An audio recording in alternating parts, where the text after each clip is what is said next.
பொதுவாக தலைமைக்கு நேர் எதிராக போர்க்கொடி தூக்காதவர்தான் செங்கோட்டையன். அவரது அரசியல் பயணம் என்று பார்த்தால் அதிமுகவை தோற்றுவித்த எம்ஜிஆரின் தலைமையில் தொடங்குகிறது. ஈரோடு மாவட்டம் குன்னம்பாளையம் கிராமத்தில் 1948 ஆண்டு பிறந்த செங்கோட்டையன் 1972 ஆண்டு திமுகவிலிருந்து எம்ஜிஆர் பிரிந்த போது அவர் உருவாக்கிய அதிமுகவில் இணைந்தார். 1975 ஆண்டில் கோவையில் நடைபெற்ற கட்சியின் பொதுக்குழுவை சிறப்பாக நடத்தி முடித்ததன் மூலம் எம்ஜிஆரிடம் நற்பெயரை பெற்று கவனம் ஈர்த்தார். அதன் பிறகான காலகட்டத்தில் எம்ஜிஆரோடு பிரச்சாரத்திற்கு செல்வது என்று அவருடன் நெருக்கமானார். செங்கோட்டையனின் முதல் தேர்தல் வெற்றி என்றால் அது 1977 ஆண்டில் நடைபெற்ற சட்டமன்ற தேர்தல்தான். சத்தியமங்கலம் தொகுதியில் போட்டியிட்டு முதல் முறையாக அவர் எம்எல்ஏ ஆனார்.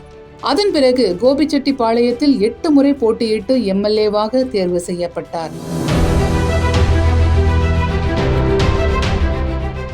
எம்ஜிஆரின் மறைவுக்கு பிறகு 1989 ஆண்டில் அதிமுக ஜே அணி ஜ அணி என்று இரண்டாக பிளந்தது.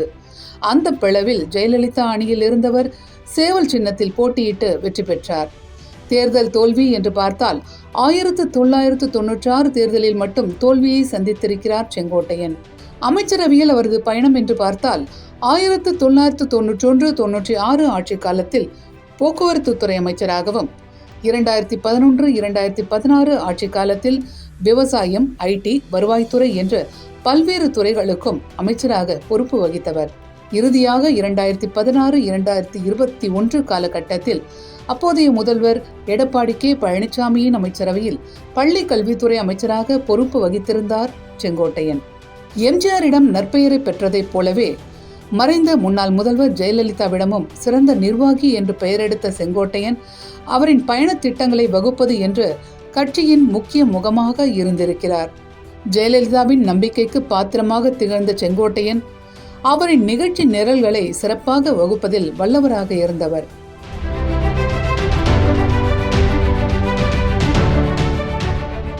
தமிழக அரசியல் வரலாற்றில் மறைந்த முன்னாள் முதல்வர் கருணாநிதி, துரைமுருகன் வரிசையில் அதிக முறை சட்டமன்ற உறுப்பினரான செங்கோட்டையன் அதிமுகவில் சூப்பர் சீனியராக இருந்தவர். இப்போதைய அதிமுக பொதுச் செயலாளர் எடப்பாடி பழனிசாமிக்கும் சீனியர் தான் செங்கோட்டையன். ஜெயலலிதாவின் மறைவுக்கு பிறகு அதிமுகவில் பல குளறுபடிகள் நடந்த போதெல்லாம் அமைதி காத்த செங்கோட்டையன் கடந்த சில மாதங்களாக தனது மனக்குமுறலை வெளிப்படுத்த தொடங்கினார். அதன்படி கடந்த ஆண்டு ஜூலையில் எடப்பாடி கே பழனிசாமியை சந்தித்த மூத்த முக்கிய நிர்வாகிகள் சிலர் ஓபிஎஸ், சசிகலா, தினகரன் அணிகளை அதிமுகவில் சேர்த்துக்கொள்ள வேண்டும் என்று வலியுறுத்தியிருந்தனர். பிறகான காலகட்டத்தில் அப்படி ஒரு ஆலோசனையே நடக்கவில்லை என்று எடப்பாடி கே பழனிசாமி மறுக்க, ஆலோசனை நடந்தது உண்மைதான் என்று பொது வெளியில் உடைத்தார் செங்கோட்டையன். கடந்த பிப்ரவரியில் அத்திக்கடவு அவிநாசி திட்டத்திற்காக எதிர்க்கட்சி தலைவர் எடப்பாடி கே பழனிசாமிக்கு நடந்த பாராட்டு விழாவை செங்கோட்டையன் புறக்கணித்ததன் மூலம் இருவருக்கும் இடையேயான மனக்கசப்பு பட்டவர்த்தனமாக தெரிந்தது.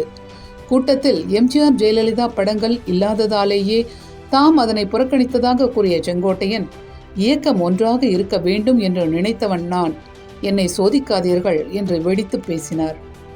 தொடர்ந்து சென்னையில் நடைபெற்ற மறைந்த முதலமைச்சர் ஜெயலலிதாவின் பிறந்தநாள் நிகழ்ச்சியில் பங்கேற்காமல் புறக்கணித்தவர் மார்ச் மாதத்தில் டெல்லி சென்று மத்திய அமைச்சர்கள் அமித்ஷா மற்றும் நிர்மலா சீதாராமன் ஆகியோரை சந்தித்து பேசியதாக தகவல் வெளியானது. அந்த மார்ச் மாதத்திலேயே பேரவை கூடும் முன் சபாநாயகர் அப்பாவுவை தனியாக சந்தித்து பேசியது, அதிமுக எம்எல்ஏக்கள் கூட்டத்தில் பங்கேற்காமல் புறக்கணித்தது, சட்டசபையில் தனியாக அமர்ந்தது என்று செங்கோட்டையனின் செயல்பாடுகள் அதிமுகவில் சலசலப்பை கிளப்பியது.